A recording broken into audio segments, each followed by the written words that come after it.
بسم الله الرحمن الرحيم الحمد لله والصلاة والسلام على رسول الله وعلى آله وأصحابه وله دعوة تفرد تكينيا السلام عليكم ورحمة الله وبركاته سجنتان كينيا رمضان في جيرة مجلو كما تتفت تجرا سجنتان دبركي ستي جيرة ما بفولين ودرا دابتني على الرانو دي بودن دان كنجلو كبتي هنگشني تو كافني برتر كان فنجرا أما مو namni tokko jijjiirama barbaaduudhaaf isuma abbuma jijjiirama barbaadu sana keessoo isaati wantoota gufuutti ta'anii karaarraa isa dhaabantu jira. Kanneen kana qabxii muraasa waliin kaafne wanni waan kana wajjiniin ilaaluu barbaanneef namni dhukkuba beekee dhukkuba baruun walakkaa dawaa argachuu yookiin wal'aansaati jedhan ogeessonni fayyaa jechuudha yeroo haasawanii. Kanaaf rakkina keenya sana gaafa beekne wanni kun akka gufuu nutti hin taane nu gargaara jechuudha. Lammaffaa yoo osoon beekiin waan kana ofirratti hojjetaa jiraannillee dhaabbatnee haala sana jijjiiruudhaaf akka yaalluuf irratti xiyyeeffannee waan kana dubbanna jechuudha. Namni tokko gaafa jijjiiramaaf manaa bahu akkuma matuma isaatiif yeroo hunda negatiivota ofitti haasa'u, irrina ofitti haasa'u, dadhabina ofitti haasa'uun waan karaarraa si deebisaati. Barnoota baradha jettee kan manaa bahu gaafa manaa baatu ammataan kiyya akka ebaluu naan qabu, dubbisuu hin danda'u, qabachuu hin danda'u, barreessuu hin danda'u, anaanaan galu, yoo hojjedhes immoo naan milkaa'u. Yoo jechuun wannoonni kanaa kun mataa kee keessa kan dhufu ta'ee abadan gonkumaa barnoota argachuu hin dandeessu, waan jette tokko irratti galma gahuu hin dandeessu. Jecha tokko jettee ofitti amanuu hin dandeessu jechuudha. Sababni isaa rakkina ofitti haasofta, dadhabina kee ofitti mul'ata, irrina kee sitti mul'ata. Wantoonni akkanaadhaa kun irra guddaa diina alaa. Namni tokko diina wajji yoo wal lolu yoo diina sana wajjin walitti hin dhaqin dura diinni kun namu ataa jechuu mataa isaatti hime cabee gala. Gaaf tokko Ali ibn Abi Talib ni gaafatan jedhani radiyallahu anhu rabbi sarraa jaallatu khaliifaa ergamaa rabbii afraffaa jechuudha. Yaa khaliifaa ergamaa rabbii ati yeroo hunda lolan seentaa, lola seentu kana keessatti injifatteetuma galtaa. Maali iccitiin isaadhaa maalii jedhaniin. Wayita kana maal jedhee ani takkaa duula tokko seenii nan injifatama hamilee jedhuun takkaa seeneen beeku. Yeruman seenu injifadheen galaadhaan seena rabbiin achuma irratti na gargaara. Injifadheetuman galaa jedha. Sababni isaa kana malee mistira biraa iccitii biraa tokko kan hin qabu jechuudha. Kana jechuun namni gaafa mataa isaatti of amansiisee tarkaanfii hamma ta'e tokko tarkaanfatee jira. Namni gaafa mataa isaadhaan mo'adhameen jira jechuu ofitti himee diina sana caalaa of cabsee jira jechuudha. Cabee dhaqe duraanuu manatti gaafachi gahuu qaama matachi jira malee onneen isaadhaa cabee galee jira jechuudha. Kanaaf yaadota hamaa, yaadota dadhaboo, yaadota negatiiva ta'an lubbuu ofii irratti haasa'uun barbaachisaa miti jechuudha. Wantoota kanarraa eeggachuun nurraa barbaachisa. Inni lammaffaan al-khawfu min at-taghyiir. Jijjiiramuma kana sodaachuu.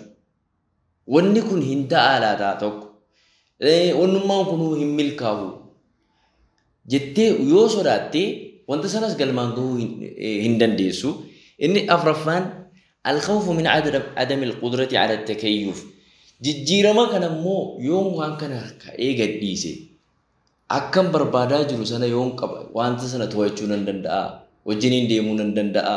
Masalan namni tokko aangoo xiqqoo sii qaba yookaan barnoota xiqqoo yoon kanarra ol siqe wanni kun narkaa baatiif haa sodaachuu yookaan wajjiniin deemuu dadhabu. Inni lammaffaan immoo jijjiirama barbaaddee jijjiiramtee kaatee karaatti hooggantee qabattee deemtu wallaaluu jechuudha. Sirkaa bahu. Gaafa ofii keetii deemtee barnootas barattee kaatee barnoota kana waan ittiin barbaaddu hin hojjetin. Qabeenya horattee kaatee waan ofii keetii barbaadduun hin godhatin kunis kisaaraa biraatii jechuudha. Jijjiiramuu dhabuutu irra caala. Garaagarummaa tokko hin qabu jechuudha. Akkasuma al-khawfu ala al-makaasib wal mansib.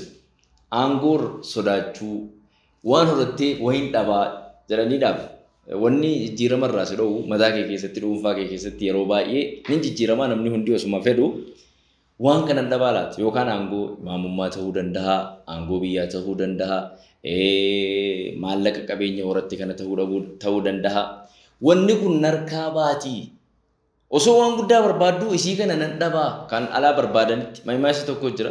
Maayimmaasa san fudhateeti namni osoo kan lafaan fuudhaatti kan ukaanama bu'aa akka jedhan sana yoo narkaa baatee yoo jedhaniiti jijjiirama sodaatu. Fakkeenyaaf waan kana keessatti fakkeenya tokkoon isiniif kaasa. Nabii sallallahu alaihi wasallam yeroo isaan jalqaba ergaman Abuu Sufyaan ibnu Harbi diina isaanii isa guddaa ture. Warra bulchaa Qurayshiiti. Asirraa ka'ee biyya Room dhaqee mootii biyya sanaadhaa Heraklaa wajjiniin wal arge. Mootiin biyya sanaa Heraklaan gaafate waa ergamaa Rabbii kana. Haalli isaadhaa akkamii, nama akkamiitutti amanaa, hordoftoonni isaadhaa hin baay'atamoo, hin xiqqaataa, namoota mootota jala deemoo, gabroota jala deemaa, hirrataa deemoo, dabalataa deemuu, yoo lola seenanii yoo akkamii waan jedhu kana gaafatee gaafii sirrii deebise Abuu Sufyaan. Akka inni hin sobne nama biraarree jala kaa'ee jechuudha.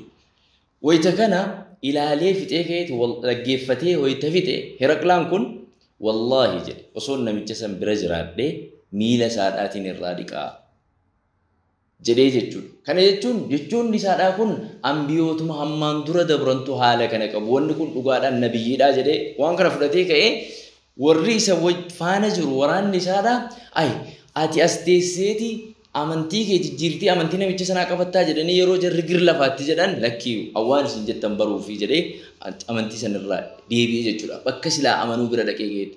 Sababni isaa maali? Gaafa kana yoon amane aangoo kiyyan dhabaa jira. Dandeettiin asitti qabu kana wanna sitti carraaqqadhee beekamtii kana hunda isaan dhabaa jira jechuun sodaa kanaatiif jecha amantaa sana guutuu dhabee jechuudha. Wantoonni akkanaa kun yeroo baay'ee akka nuti hin jijjiiramne nu godhaa jechuudha. Inni biraa al-khawfu min al-majhuul waman jirri tokko mataa keenya keessatti uumneeti yoo kana ta'e kanattaa jenne yoo kana ta'e kanattaa yoo kana ta'e kanattaa waan boru dhufu waan fuuldura jiru ati hin beektu. لا يعلم الغيب إلا الله ربي قف بيك أتي سبب جراكون وانتو تكنا خنا متاكي إنك يستي كوفني يروبا يادون أكنو تنجي رمني نقول أجتشو أكسما الخوف من المعارضة يو وان كان كإيرا ودي نركتك أوما نمن ندرو دابتا ماتين ندرو دابتا بيين ندرو دابتا أكبر يفجن عادن ندرو دابتا نمني واتوكو درو دابتشو مرمي توكو إسا درو دابتا جنان برا تركان فتشو دنديني متما جي رمو هندن دو جتشو لأنه نمني المنا ما قمتشي سيفتو هندندو أبدا قوكما المنا ما كان هندا ساني إذا كانت قمتشي سي أكا إني بربادون تا أيو جتة جراتشو أوف تاتي جراتشو سندندسو وانتو تسالة راوتشيسو هندندسو نمي جتو غافكان سوار ريدا ilma wajjiniin harree tokko irra ta'anii deeman jiran. Soo deemanii harree nam lamaan irra bahan nam tokkoon irra bahanii abbaan irra taa'ee ilmi lafa deeme. Namni karaa darbaa laa ilaaha illallah. Abbaan akkam garaa jabaataa. Ilma lafa deemsiseeti ofii harree irra taa'ee deemaa jedhanii. Wanti kun rakkoo qabaadaa jedhee ofii irraa bu'ee ilma harree irra teessise. Ammas namni osoo deemuutti dhufe. Maal jedhanii maal ilmi kana garaa jabaatu abbaa isaa lafa oofeeti ofii harreerra ol bahee ta'a jedhanii kunis lakkoo aybiidhaa jedhanii lamaan ol bahanii harreerra ta'a. Hamma namni itti dhufe maal boommanni kana garaa jabaatu nam lamaan harree tokkorra ol bahanii ta'anii jedhan kunis rakkoodhaa jedhanii irraa bu'anii deeman lachuu. Ammas namni karaatti itti dhufe sa uummanni uummatuma gowwaa akkamiiti harree lafa deemtu duwwaa deemtu ofii miilaan deemanii. Achirra dhaabbatee maal jedhe yaa ilma kiyya ilma namaa hunda gammachiisuun hin danda'amu.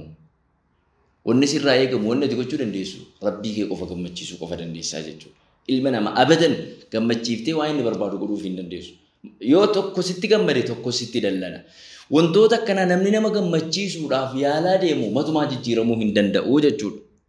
Akka kana inni kan biraa al-khawfu ala al-masaalih al-maaddiyyaa wantootuma ammaatii wajjin wal qabatu qabeenyan dhabaa wantoota garagaraan dhabaa wanni jedhamu kun hundisaa akka ati hin jijjiiramne si godhaa jechuudha.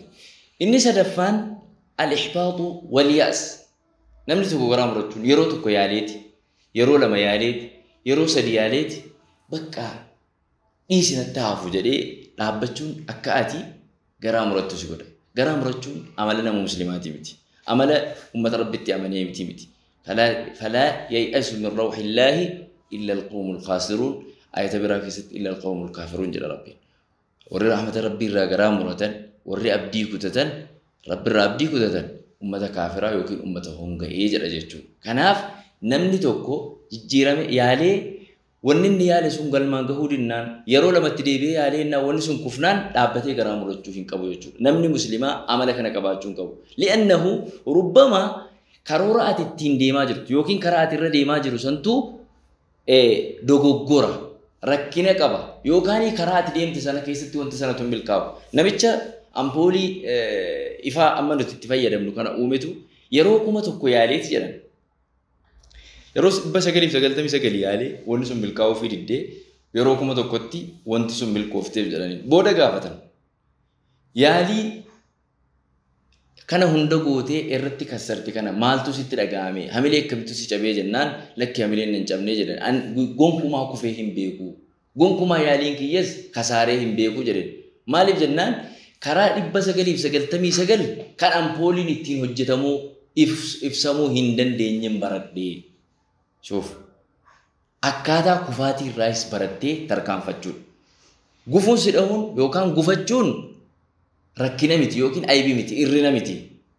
Gufattee achitti hafuudha. Mucucaachuun irrina miti. Mucucaattee achiin guftee achitti hafuudha jechuudha. Yoo arra mucucaatte boruu yoo karaa sanarra deebitee laa yaldagul mu'min fi hujrin marratayn. Namni muuminaa boolla tokko keessatti lamaan hiddamu jechuun karaa kaleessa dhaqee itti kufe ammas karaa sana irraan deebi'u jechuudha. Muuxannoo sii ta'uu qaba malee akka ati abdii kutattee achumaan achitti haftu si taasisuu hin qabu jechuudha. Kanaaf wanni abdii nama kutachiisan wantoota baay'eedha. Inshaallah ta'ala sagantaa itti aanu keessatti inshaallah bal'inaan deebifnee waliin ilaalla. Hanga sagantaa san geenyutti nageenya rabbii keessan hojiraadhaa. Assalaamu alaikum wa rahmatullahi wa barakaatuh.